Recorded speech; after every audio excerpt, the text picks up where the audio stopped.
1941. La Gestapo distribue des avis de recherche dans toute la France occupée. L'espionne la plus dangereuse des Alliés. Elle s'appelait Virginia Hall. Elle avait une jambe artificielle et elle dirigeait le réseau de résistance le plus efficace de France. Seule. 1942.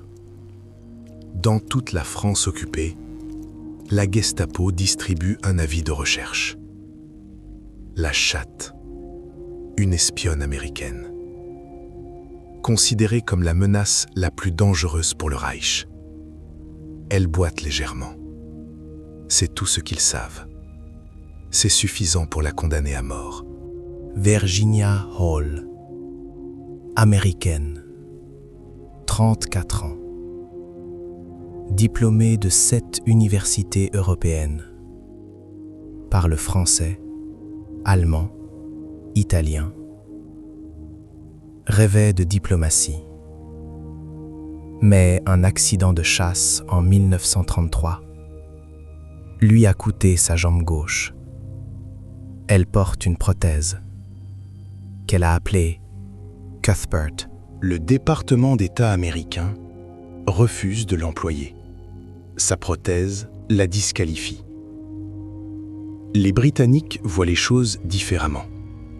Le SOE, Special Operations Executive, la recrute immédiatement et l'envoie en France occupée. Haute seule. 1941. Virginia Hall arrive à Lyon, sous couverture de journaliste, pour le New York Post. La ville est sous occupation nazie. Des checkpoints partout. Des informateurs dans chaque café. Et elle commence à construire le réseau de résistance le plus dangereux de France. Elle recrute des médecins, des prêtres, des prostituées, des policiers corrompus. Quiconque peut aider. Elle organise des filières d'évasion pour les pilotes alliés abattus, des lignes de communication secrètes, des caches d'armes. Chaque nuit, elle transmet à Londres des messages codés, positions allemandes, mouvements de troupes, noms d'informateurs. Pendant ce temps, les camions de détection radio nazis patrouillent les rues, cherchant le signal.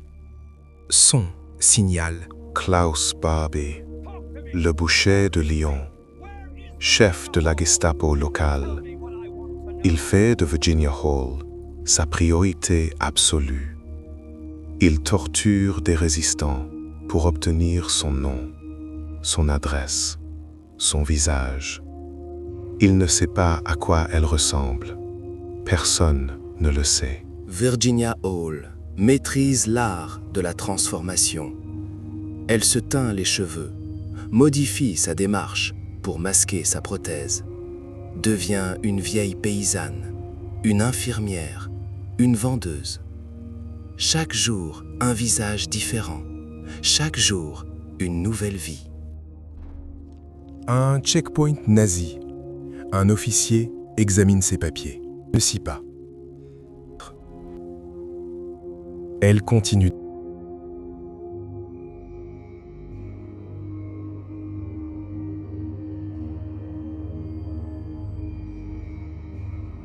Novembre 1942. Les nazis envahissent la zone libre. Virginia Hall doit fuir, à pied, à travers les Pyrénées, en hiver, avec sa jambe artificielle. Elle marche pendant 50 heures, dans la neige. Elle envoie un message à Londres. Cuthbert me pose des problèmes. Londres répond, éliminez Cuthbert. Cuthbert est sa prothèse. Mais Virginia Hall revient. En 1944, déguisée en vieille paysanne, les cheveux gris, le dos voûté, la démarche parfaitement imitée. La Gestapo cherche une jeune femme dynamique. Personne ne remarque cette vieille dame. Elle prépare le terrain pour the debarkment. Coordination of sabotages. Lines of chemin de fer coupéed. Communications allemandes brouilled. 3 battalions of resistance, entrained and armed, prêt for the 6th June. Le 6 juin 1944, son réseau passe à l'action. Embuscades sur les routes, ponts sabotés, renforts allemands retardés, pendant que les Alliés avancent depuis les plages. Elle coordonnait les parachutages d'armes, des dizaines d'opérations, des tonnes de matériel, largués dans des champs qu'elle a sécurisés, balisés par ses résistants, récupérés avant l'aube sans jamais être interceptés. À mesure que les Allemands reculent, son réseau les harcèle. Embuscade, sabotage, capture. Elle coordonne tout.